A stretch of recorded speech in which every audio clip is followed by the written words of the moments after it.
Welcome to ക്യാമ്പസേഴ്സ്. ഡിഗ്രിക്ക് ശേഷം MBA എടുക്കാൻ ആഗ്രഹിക്കുന്ന ആൾക്കാർ ചൂസ് ചെയ്യുന്ന രണ്ട് ഓപ്ഷൻസ് ആണ് ഓൺലൈൻ MBA, ഡിസ്റ്റന്റ് MBA. കൂടുതലും ആൾക്കാരും ഒരിക്കലും റെഗുലർ MBAക്കാട്ടിയും കൂടുതൽ ഈ രണ്ട് മെത്തേഡ്സ് ആണ് ചൂസ് ചെയ്യുന്നത്. അതിന്റെ റീസൺ എന്ന് പറയുന്നത് വർക്ക് ചെയ്തുകൊണ്ട് തന്നെ പഠിക്കാം, പിന്നെ ഭാരിച്ച ഫീസ് വരുന്നില്ല തുടങ്ങിയ കാരണങ്ങളാണ്. അപ്പം എന്താണ് ഈ ഓൺലൈൻ MBA അല്ലെങ്കിൽ ഡിസ്റ്റന്റ് MBA തമ്മിലുള്ള വ്യത്യാസം? ഇത് പഠിക്കാൻ ഒരു യൂണിവേഴ്സിറ്റി ചൂസ് ചെയ്യുമ്പോൾ എന്തൊക്കെ കാര്യങ്ങൾ ശ്രദ്ധിക്കണം, ഇതിന്റെ ക്ലാസ്സസ് ഒക്കെ എങ്ങനെയാണ് വരുന്നത് തുടങ്ങിയ കാര്യങ്ങളൊക്കെ ഡിസ്കസ് ചെയ്യാനാണ് നമ്മുടെ ഇന്നത്തെ വീഡിയോ. UGCയുടെ വെബ്സൈറ്റ് നിങ്ങൾക്ക് സെർച്ച് ചെയ്താൽ അറിയാം, 3 തരത്തിൽ നമുക്ക് MBA പഠിക്കാം. ഒന്ന് റെഗുലർ MBA, നമുക്ക് എല്ലാവർക്കും അറിയാം, കോളേജിൽ പോയി ക്ലാസ്സസ് അറ്റൻഡ് ചെയ്ത് കോളേജിൽ തന്നെ എക്സാം എഴുതി 2 വർഷം കൊണ്ട് കംപ്ലീറ്റ് ചെയ്യലാണ് ആ ഒരു മെത്തേഡ്.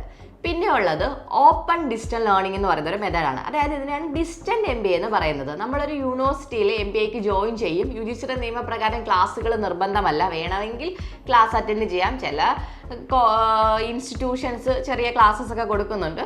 മിക്കയിടത്തും ക്ലാസ്സസ് ഒന്നും അവൈലബിൾ അല്ല, നമുക്ക് സ്റ്റഡി മെറ്റീരിയൽസ് മാത്രമായിരിക്കും കിട്ടുന്നത്. പിന്നെ എക്സാം എഴുതാനായിട്ട് നമ്മൾ അവരുടെ എക്സാം സെൻറ്റർ ഏതാണോ നമുക്ക് പ്രൊവൈഡ് ചെയ്യുന്ന ആ എക്സാം സെൻറ്ററിൽ പോയി എക്സാം എഴുതേണ്ടി വരും. പിന്നെ ഉള്ളതാണ് ഓൺലൈൻ ലേണിംഗ്. ഓൺലൈൻ ലേണിംഗ് എന്ന് വെച്ചാൽ ഓൺലൈൻ MBA. ഇതിൻ്റെ ഒരു മെത്തേഡ് എന്ന് വെച്ചാൽ നമ്മളൊരു യൂണിവേഴ്സിറ്റിയിൽ MBAക്ക് ജോയിൻ ചെയ്ത് കഴിഞ്ഞാൽ നമുക്ക് ക്ലാസ്സസ് എല്ലാം ഓൺലൈനിൽ കിട്ടും, സ്റ്റഡി മെറ്റീരിയൽസ് എല്ലാം ഓൺലൈനിൽ കിട്ടും, എക്സാമും ഓൺലൈൻ ത്രൂ തന്നെ ആയിരിക്കും.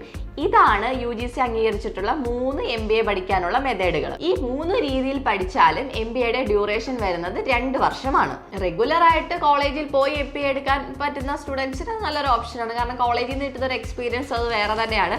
പക്ഷേ MBAക്ക് നല്ല ഫീസ് വരുന്നുണ്ട്, ലക്ഷങ്ങൾ മുടക്കിയേ നമുക്ക് MBA ചെയ്യാൻ സാധിക്കത്തുള്ളൂ.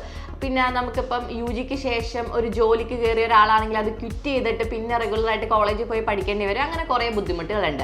പക്ഷേ ഓൺലൈനും ഡിസ്റ്റൻ്റ് ഒക്കെ ആകുമ്പോൾ അങ്ങനത്തെ ബുദ്ധിമുട്ടുകളില്ല. അപ്പോൾ ഈ ഡിസ്റ്റന്റ് ലേണിങ്ങും അതുകൊണ്ടാണ് കൂടുതൽ ആൾക്കാരും ഈ ഓൺലൈൻ അല്ലെങ്കിൽ ഡിസ്റ്റന്റ് മെത്തേഡിൽ MBA പഠിക്കാറുള്ളത്. അപ്പം ഈ രണ്ട്, അതായത് ഓൺലൈൻ MBAയും അതുപോലെ ഓപ്പൺ ഡിസ്റ്റന്റ് ലേണിംഗ് അതായത് ഡിസ്റ്റന്റ് MBAയും തമ്മിലുള്ള വ്യത്യാസങ്ങൾ എന്തൊക്കെയാണെന്ന് നമുക്ക് നോക്കാം. ഓപ്പൺ ഡിസ്റ്റന്റ് ലേണിംഗ് അതായത് ഡിസ്റ്റന്റ് MBA. ഈ ഡിസ്റ്റന്റ് MBAക്ക് ജോയിൻ ചെയ്യുന്ന സ്റ്റുഡൻസിന് ഞാൻ നേരത്തെ പറഞ്ഞതുപോലെ തന്നെ UGC നിയമപ്രകാരം ക്ലാസ്സസ് നിർബന്ധമേ അല്ല, ക്ലാസ് വേണ്ട, നിങ്ങൾക്ക് സ്റ്റഡി മെറ്റീരിയൽസ് മാത്രമേ കിട്ടത്തുള്ളൂ. ഈ സ്റ്റഡി മെറ്റീരിയൽസ് വെച്ച് നമ്മൾ പഠിച്ച് നമുക്ക് എക്സാം സെൻറ്റർ പറയും, ആ എക്സാം സെൻറ്ററിൽ പോയി നമ്മൾ എക്സാം എഴുതേണ്ടി വരും. അപ്പം ഇതിൻ്റെ ഒരു പ്രശ്നം എന്ന് പറയുന്നത്, ഒന്നാമത്തെ കാര്യം, ഈ വർക്ക് ചെയ്യുന്ന ആൾക്കാരൊക്കെ ആണെങ്കിൽ എക്സാം സെൻറ്ററിൽ പോയി എക്സാം എഴുതണോ എന്ന് പറയുന്ന ഒരു ബുദ്ധിമുട്ടായി വരും. ചിലപ്പോൾ നമ്മൾ ജോയിൻ ചെയ്ത സമയത്ത് നമ്മൾ നാട്ടിക്കാടും, പിന്നെ UG വെച്ചിട്ട് നമുക്ക് പുറത്ത് വിദേശത്തൊക്കെ നല്ലൊരു ജോലി കിട്ടുവാണെങ്കിൽ ഈ യൂണിവേഴ്സിറ്റി എക്സാം വെക്കുന്ന സമയത്ത് നാട്ടിൽ വന്ന് എക്സാം എഴുതാൻ പോസിബിൾ അല്ല. അതുകൊണ്ട് തന്നെ ഈ ഓപ്പൺ ഡിസ്റ്റന്റ് ലേണിങ്ങിന് ജോയിൻ ചെയ്യുന്ന ആൾക്കാരിൽ കൂടുതൽ പേരും കോഴ്സ് ക്വിറ്റ് ചെയ്യുന്ന കണ്ടിട്ടുണ്ട്, 2 വർഷം കംപ്ലീറ്റ് ചെയ്യാതെ പോകുന്ന കണ്ടിട്ടുണ്ട്. കാരണം വിദേശ രാജ്യങ്ങളിലൊക്കെ പിന്നെ എക്സാം എഴുതാൻ വേണ്ടി നാട്ടിൽ വരല്, അല്ലെ ആ സമയത്ത് കറക്റ്റ് ലീവ് കിട്ടി വരലൊന്നും നമുക്ക് പോസിബിൾ അല്ല. പക്ഷേ ഓൺലൈൻ ലേണിംഗ് അല്ലെങ്കിൽ ഓൺലൈൻ MBAയുടെ കേസ് വരുമ്പോഴത്തേക്ക് നിങ്ങൾക്ക് ഒരു യൂണിവേഴ്സിറ്റിയിൽ MBAക്ക് ജോയിൻ ചെയ്ത് കഴിഞ്ഞാൽ ക്ലാസ്സസ് എല്ലാം തന്നെ ഓൺലൈൻ ആയിരിക്കും. നമുക്ക് ലോകത്തിന്റെ ഏത് കോഡ് ചെയ്തും ക്ലാസ്സസ് അറ്റൻഡ് ചെയ്യാം. അതുപോലെ തന്നെ പ്രോപ്പർ ടൈമിൽ നമുക്ക് സ്റ്റഡി മെറ്റീരിയൽസ് PDF ആയിട്ട് കിട്ടും. അവർക്കൊരു പോർട്ടൽ ഉണ്ടായിരിക്കും, ക്ലാസ്സസ് ഒക്കെ പ്രൊവൈഡ് ചെയ്യാനായിട്ട് ഒരു പോർട്ടൽ ഉണ്ടായിരിക്കും.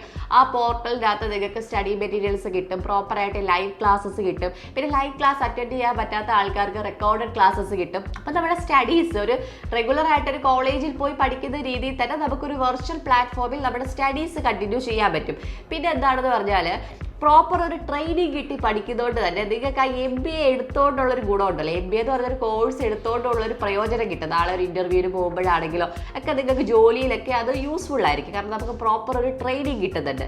പിന്നെ അത് മാത്രമല്ല, ഓൺലൈൻ MBA പഠിക്കുമ്പോഴത്തേക്ക് നിങ്ങളുടെ ആ ഒരു ക്ലാസ് പ്രൊവൈഡ് ചെയ്യുന്ന പോർട്ടൽ ത്രൂ നിങ്ങൾക്ക് ഡൗട്ട്സ് നിങ്ങളുടെ യൂണിവേഴ്സിറ്റിയിലെ ഫാക്കൽറ്റീസുമായിട്ട് കമ്മ്യൂണിക്കേറ്റ് ചെയ്യാൻ, ഡൗട്ട്സ് ക്ലിയർ ചെയ്യാനായിട്ട്, അതുപോലെ തന്നെ നമ്മുടെ അതേ ബാച്ചിൽ ജോയിൻ ചെയ്ത സ്റ്റുഡൻസുമായിട്ട് കമ്മ്യൂണിക്കേറ്റ് ചെയ്യാൻ, ഗ്രൂപ്പ് സ്റ്റഡീസ്, അതിനെല്ലാം ഉള്ള അവസരം ആ മിക്ക യൂണിവേഴ്സിറ്റിയും പ്രൊവൈഡ് ചെയ്യുന്ന പോർട്ടലിനകത്തുണ്ട്.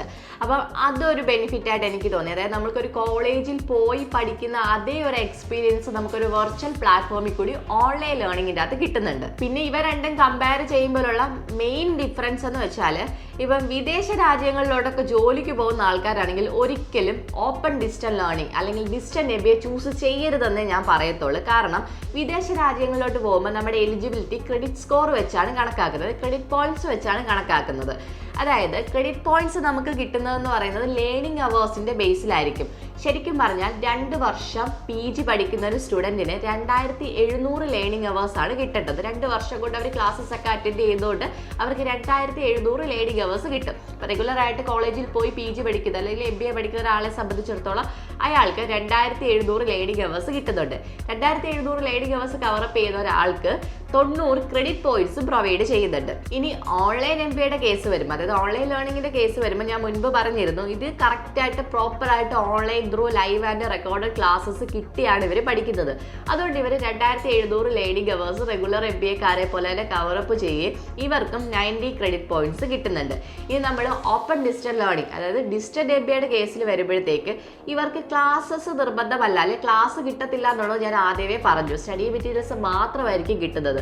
അതുകൊണ്ട് തന്നെ ഇവർക്ക് ലേണിംഗ് അവേഴ്സ് നില്ലാണ്, ഇവർക്ക് ലേണിംഗ് അവേഴ്സ് ഇല്ല. അതുകൊണ്ട് ഇവർക്ക് മാക്സിമം 40 മുതൽ 45 ക്രെഡിറ്റ് പോയിന്റ്സ് വരെ കിട്ടുന്നുള്ളൂ. അപ്പോൾ ഈ ക്രെഡിറ്റ് പോയിന്റ്സിനുള്ളൊരു വ്യത്യാസം ഒരു ഇമ്പോർട്ടൻ്റ് ആയിട്ടുള്ളൊരു കാര്യമാണ്. ഇത് എവിടെയാണ് പ്രയോജനം വരുന്നതെന്ന് ചോദിച്ചു കഴിഞ്ഞാൽ, നമ്മൾ വിദേശ രാജ്യങ്ങളിലോട്ട് പോകുമ്പോൾ പല വിദേശ രാജ്യങ്ങളിലും നമ്മളെ ഒരു PG ക്വാളിഫയർ ആയിട്ട് കണക്കാക്കണമെങ്കിൽ, നമ്മളൊരു MBA ക്വാളിഫയർ ആയിട്ട് കണക്കാക്കണമെങ്കിൽ മിനിമം 90 ക്രെഡിറ്റ് പോയിന്റ്സ് മീറ്റ് ചെയ്യണമെന്നുള്ളത് നിർബന്ധമാണ്. അപ്പം ഈ റെഗുലറായിട്ട് MBA ചെയ്ത ആൾക്കാർക്കും ഓൺലൈനായിട്ട് MBA ചെയ്ത ആൾക്കാർക്കും എലിജിബിലിറ്റി ഇഷ്യൂസ് വരത്തില്ല, കാരണം അവർക്ക് 90 ക്രെഡിറ്റ് പോയിന്റ്സ് കിട്ടുന്നുണ്ട്. പക്ഷേ ഡിസ്റ്റന്റ് MBA പഠിച്ച ആൾക്കാർക്ക് 40 മുതൽ 45 ക്രെഡിറ്റ് പോയിന്റ്സ് വരെ കിട്ടുന്നുള്ളൂ എന്ന കാരണത്താൽ അവർക്ക് വിദേശ രാജ്യങ്ങളിലോട്ട് പോകുമ്പോൾ അവരുടെ ക്വാളിഫിക്കേഷൻ മാസ്റ്റർ ഡിപ്ലോമയായിട്ട് മാറും. മാസ്റ്റർ ഡിപ്ലോമ വെച്ചുള്ള ജോലികളെ അവർക്ക് അവിടെ പോയി ചെയ്യാൻ പറ്റത്തുള്ളൂ. അപ്പം ഈ ഒരു ഡിഫറൻസ് വെച്ച് എനിക്ക് നോക്കുമ്പോൾ എനിക്കൊരു ഡിസ്റ്റന്റ് ഡിഗ്രിയുടെ ഏറ്റവും വലിയൊരു ഡ്രോബാക്ക് ആയിട്ട് ഇത് തോന്നിയിട്ടുണ്ട്. അപ്പം നിങ്ങൾക്ക് റെഗുലറായിട്ട് കോളേജിൽ പോയി MBA ചെയ്യാൻ പറ്റത്തില്ല എന്നുണ്ടെങ്കിൽ നിങ്ങൾ ഓൺലൈൻ MBA തന്നെ ചൂസ് ചെയ്ത് പഠിക്കുന്നതായിരിക്കും ബെറ്റർ. കാരണം ക്രെഡിറ്റ് പോയിന്റ്സ് റെഗുലർകാരെ കിട്ടുന്നുണ്ട്, ക്ലാസ്സസ് കിട്ടുന്നുണ്ട്. ഇപ്പം നമുക്കിപ്പം ഓൺലൈൻ ആണെങ്കിൽ പോലും ഫാക്കൽറ്റീസിനോട് ഡൗട്ട് ക്ലിയർ ചെയ്യാനും അതുപോലെ തന്നെ അസൈൻമെന്റ്സും കാര്യങ്ങളൊക്കെ വരുന്നുണ്ട്. നമ്മുടെ ബാച്ച്മേറ്റുമായിട്ട് സംസാരിക്കാൻ പറ്റുന്നുണ്ട്. അപ്പോൾ ഒരു വെർച്വൽ വേൾഡിൽ നമുക്ക് ക്ലാസ്സിൽ കിട്ടുന്ന എല്ലാ എക്സ്പീരിയൻസും കിട്ടുന്നുണ്ട്. അതുകൊണ്ട് തന്നെ ഞാൻ എപ്പോഴും പറയുന്നുണ്ട്, ഓൺലൈൻ MBA എന്ന് പറയുന്നത് purely same as regular MBA എന്ന് നമുക്ക് ഒരു സംശയവും കൂടാതെ പറയാൻ പറ്റും. പിന്നെ സർട്ടിഫിക്കറ്റ്സിന്റെ കേസ് വരുമ്പോഴാണെങ്കിൽ ഇപ്പം ഡിസ്റ്റന്റ് MBA അല്ലെ ഡിസ്റ്റന്റ് PG ആകുമ്പോഴത്തേക്ക് ഇപ്പം മെയിൻ സർട്ടിഫിക്കറ്റ് തന്നെ ഡിസ്റ്റന്റ് എഡ്യൂക്കേഷൻ എന്നൊക്കെ പറഞ്ഞായിരിക്കും സർട്ടിഫിക്കറ്റ് വരുന്നത്. പക്ഷേ ഓൺലൈൻ MBAയുടെ കേസ് വരുമ്പോൾ അവർക്ക് സർട്ടിഫിക്കറ്റിൽ മെൻഷൻ ചെയ്യണോ എന്നുള്ളത് UGCയുടെ റൂളാണ്. പക്ഷേ മെയിൻ സർട്ടിഫിക്കറ്റ് വരത്തില്ല. അത് ട്രാൻസ്ക്രിപ്റ്റിൻ്റെ അകത്ത് മോഡ് ഓഫ് ഡെലിവറി ഓൺലൈൻ എന്ന് മാത്രമേ മെൻഷൻ ചെയ്യത്തുള്ളൂ. പിന്നെ നമ്മൾ ഇപ്പോൾ ഓൺലൈനായിട്ട് ഒരു MBA ചൂസ് ചെയ്യുമ്പോൾ ശ്രദ്ധിക്കേണ്ട കുറേ കാര്യങ്ങളുണ്ട്. ഇപ്പോൾ യൂണിവേഴ്സിറ്റി ചൂസ് ചെയ്യുമ്പോഴൊക്കെ ആണെങ്കിലും UGC അപ്രൂവ്ഡ് ആയിട്ടുള്ള യൂണിവേഴ്സിറ്റി ആയിരിക്കണം, BES അപ്രൂവ്ഡ് ആയിട്ടുള്ള യൂണിവേഴ്സിറ്റി ആയിരിക്കണം. അതുപോലെ തന്നെ യൂണിവേഴ്സിറ്റിയുടെ NIRF റാങ്കിങ്, ആദ്യത്തെ 100 റാങ്കിലുള്ള വരുന്നൊരു യൂണിവേഴ്സിറ്റി ചൂസ് ചെയ്താലേ നിങ്ങൾക്ക് UPSC PSC എക്സാംസിനൊക്കെ എലിജിബിൾ ആകത്തുള്ളൂ.